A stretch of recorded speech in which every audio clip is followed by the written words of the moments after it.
Hello everyone, this is AndresRestart, and this time we are talking about how it's looking like Nintendo has something incredible planned now, like even more so than before based off some news we just got last night. This information is suggesting that the fiscal year that we're currently in the beginning of, April 1st, 2026 through March 31st, 2027, is going to be an even bigger deal than what we've been thinking, and what we've been thinking has been actually pretty good. And so it's looking like Nintendo's actually being a little sneaky here, and they're planning some pretty significant surprises to really push sales here. What exactly is going on with this? What could those surprises be? That's what we're diving into today. All I ask is that you sit back, hear me out, and let me know what you think at the end of the video in the comments below. So this is the news that came out last night. May 1st, 2026, 11:10 p.m. Nintendo seeks to top conservative Switch forecast by about 20%.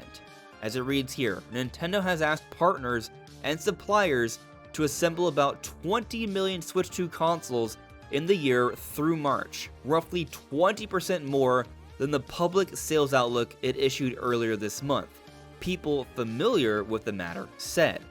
So, this is the news, and maybe at face value you don't think that much of it, but consider this for a moment.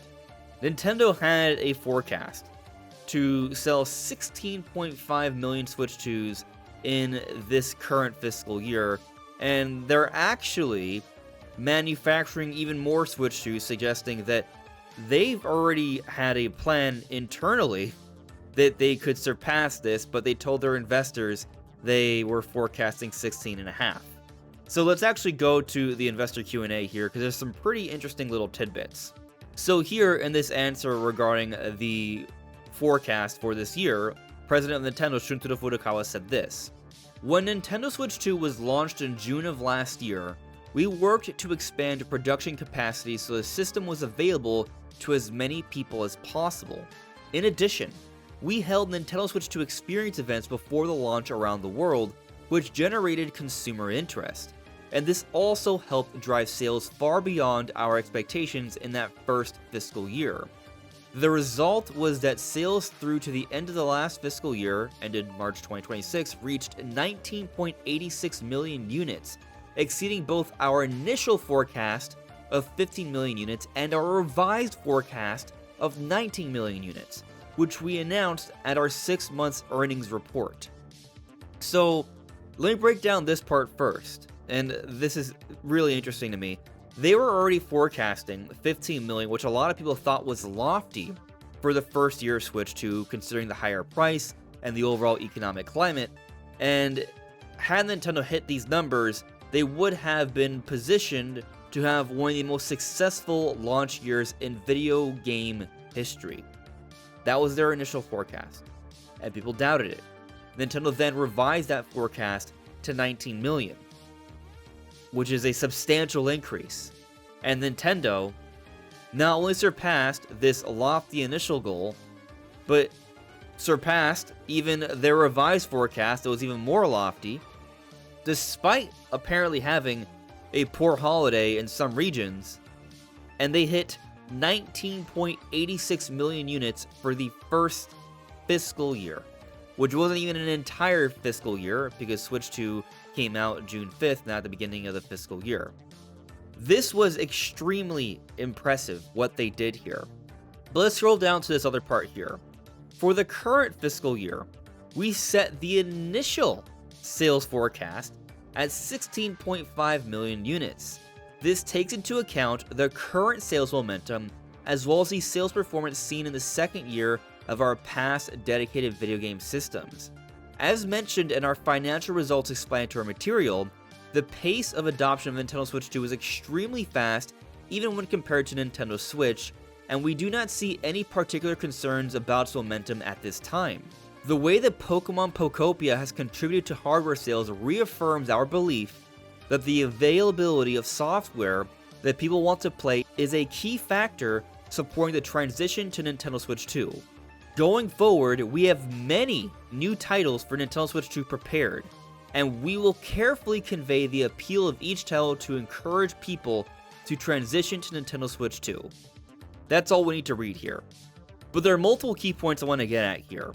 Their initial forecast is 16.5 million units, which is less than the sales they just had, but their initial forecast is still greater than their initial forecast for the first year. And typically in the second years of console generations, you see better sales. And a lot of people saw this forecast and thought it was kind of bad news because Nintendo's forecasting less sales than their first fiscal year.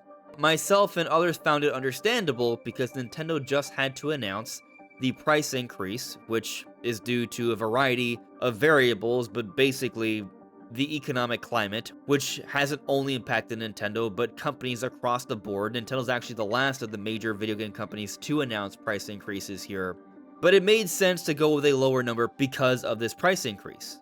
However, now Bloomberg is telling us that Nintendo, similar to last year, had an initial forecast, 15 million, and actually prepared even more Switch 2s than that, and managed to exceed that expectation by quite a bit. And so we're actually looking at a very similar scenario here, but there's a key difference that I just mentioned. The price increase. Nintendo's preparing for a year of extremely strong sales, very similar to last year, even with this price increase, which to me is suggestive that Nintendo has something planned here that would push that level of sales. And as Nintendo acknowledges here in their Q&A, they mention that software is the key pusher here. But let's also go to this recent apology the president of Nintendo put out regarding the price hike. Nintendo will prepare a robust software lineup to enhance the Switch 2 ownership value. We will work diligently to overcome this barrier, the barrier being the price. But he also said here, we sincerely apologize to our customers for the considerable inconvenience and trouble this will cause. While we wanted to prioritize a wide adoption, it was challenging to bear this rising cost over a long period. The new pricing does not fully account for all cost increases. Main point being here though, the president of Nintendo is telling us that they are planning software that will make up for this price increase here. And it's one thing to say that in an interview or a Q&A. It's another to have your initial sales forecast be 16.5 million, but then it's another thing to actually be making even more and preparing to exceed that forecast by a few million here. And so how is Nintendo going to go about doing that? What do they have planned here that is giving them this level of confidence that has them producing this many Switch 2s? Well, it's possible that maybe they're trying to produce so many Switch 2s now because they're trying to be forward-thinking here and perhaps it'll be more expensive later on. That's something to consider here. Let's talk about Zelda. It's Zelda's 40th anniversary. Historically speaking, Nintendo makes these big 5-year milestone anniversary announcements in the summertime. We're hearing a lot about a Nintendo Direct happening in June. Things are lining up here, and we have all the reported leaks, all the theories and rumors all coming together for this ambitious Ocarina of Time remake. I believe this is when we're going to see the remake, and it's going to be Nintendo's premier holiday title. Now, some people might say, well, okay, that's pretty cool, but it's also just a remake. Well, is it?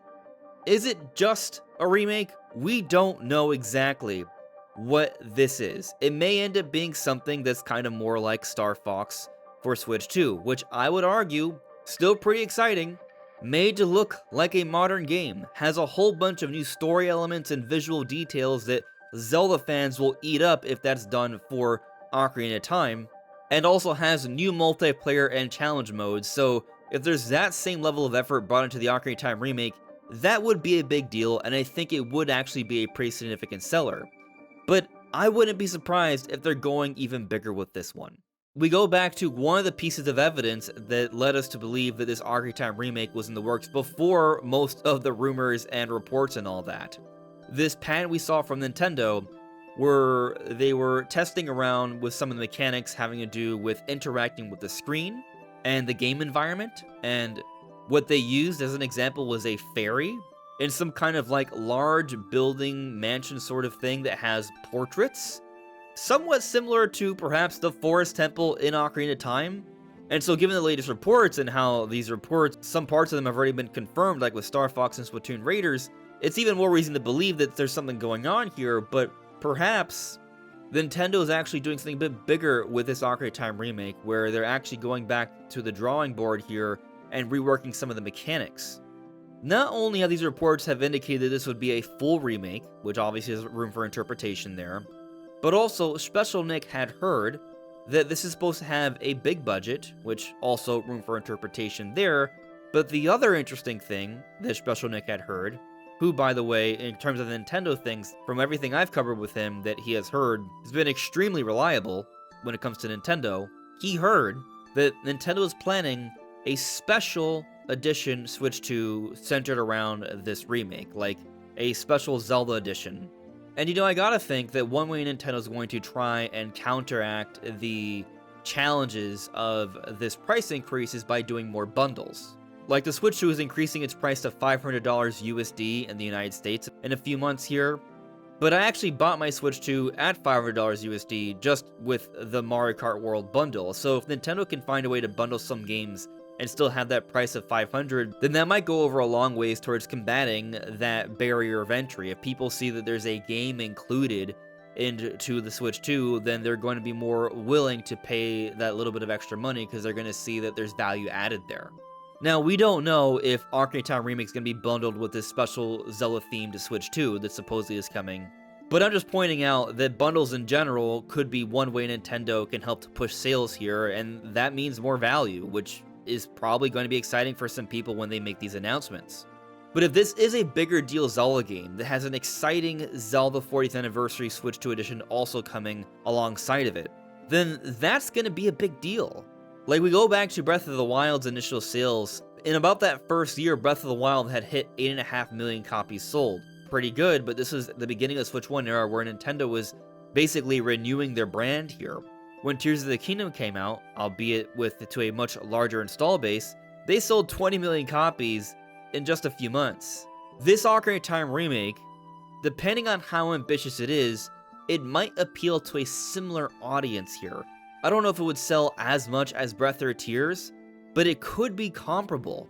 And I think that likely will be a huge system seller. Zelda historically has always been a system seller, so something like this might be an incredible system seller, especially with the live-action Zelda movie now coming out a week earlier. Nintendo actually slightly undelayed the movie, and a week may not seem like that big of a deal, but with the movie coming out 1 week sooner, that means promoting the movie a little bit earlier also makes sense, and if they're promoting the movie and they have this game coming out this holiday, then there could be a lot of cross-promotional boosts here that will certainly lead to significant impacts going into the close of the fiscal year, March 31st of 2027. So yes, I think Zelda is going to be pivotal here, and the recent announcement of the movie date changing here, the timing of it is interesting considering we're now just hearing about more Switch 2s being produced, but also this recent price increase and also Nintendo's initial forecast. Like, all this news has happened over the last couple weeks. But I don't think Zelda alone would do the trick. There are other games we've mentioned that I think would be significant. The Dustbloods. There are theories, some of which come from myself, that Luigi's Mansion 4 might be not so far off. Those could be big deals. But what about the close to the fiscal year? There have been rumors that Pokémon Winds and Waves won't be coming out until later 2027. But those are rumors. We don't know for sure what's going to happen here. What if Pokémon Winds and Waves is going to be coming out to close the fiscal year? They gave us a pretty significant trailer to this game early this year in February. Normally, when Pokemon Company shares information like this, the game is coming out in the same calendar year, and actually there have been years where they showed a less significant trailer and it still comes out this year, yet we got a pretty complete looking trailer where the game looks to be running great, and it's not coming out until next year, and some people are suggesting it could be coming out late 2027, which maybe is the case. If that happens, that likely means more polish for the game, and that's good. But this also could be a game that comes out to close the fiscal year, and a Pokemon game on Switch 2 that's open world like this with this level of detail, this level of fidelity, would also be a significant seller here and be an absolute amazing way to close out the year. And so information like this, with all these Switch 2s being produced, could be an indicator that maybe Nintendo is planning for Pokemon to close the fiscal year. That would make sense for me. And if it's not Pokemon, perhaps it's something else. Perhaps it's maybe 3D Mario. Now, that may be kind of crazy to think that they would put out 3D Mario so early on in the year, but if Nintendo's also planning a major Pokemon release to come out at the end of the year, instead, if the rumors are true that it's taking that long, then maybe it does make sense to have 3D Mario come out a little bit earlier into the year. Now, this would be unprecedented because we normally don't see mainline 3D Marios come out at this time of the year, but I'm just trying to sort out how Nintendo's planning to push this many Switch 2s. Maybe it's another Pokopia situation, where Nintendo has a surprise announcement that they envision is going to be a system seller that isn't a 3D Mario or a 3D Zelda or a Pokemon game, but something else. What could that be? What if it's Smash Brothers? Smash Brothers would certainly be a system seller, even if it's like a Smash Ultimate Deluxe that has like a Fire Pass Volume 3, I think that would definitely push sales here. Or maybe it's something that is new. We know Monolith Soft was hiring for many years for a new IP. What if Nintendo believes that whatever it is that Monolith Soft has been working on, with the right marketing, could actually be that huge system seller? And let me just go even deeper into this craziness here. We're talking about how going to the close of the fiscal year is going to be a lot of Zelda promotion, right? Well, there is another rumor that there's like a third Zelda title that's coming. Not the remake, not the 2D Zelda, both of which are kind of expected, but something else. And what Monolith Soft was hiring for so many years ago did have that art for the recruitment that was very Zelda-like. What if that's that third Zelda game? And so if Monolith Soft is making a new series that has to do with the universe of Zelda, and that comes out to close out the fiscal year, kind of like a Pokopia situation, where it's using a popular intellectual property, Pokemon, but it's turning it to something else, and it does extremely well. What if Nintendo's doing something similar here, but instead, it's Zelda, and it's internal with Monolith Soft? Something like that would be very different from the remake that comes out a few months later. That might make a lot of sense. And that would be Nintendo emulating what they've kind of did with Pokopia this time around to squeeze out a few more sales here and actually exceed their forecast. But those are my thoughts on the matter. What do you all think? Let me know in the comments below. This is AndresRestart. Thank you so much for listening and watching, and I will see you all really soon. Take care. Bye.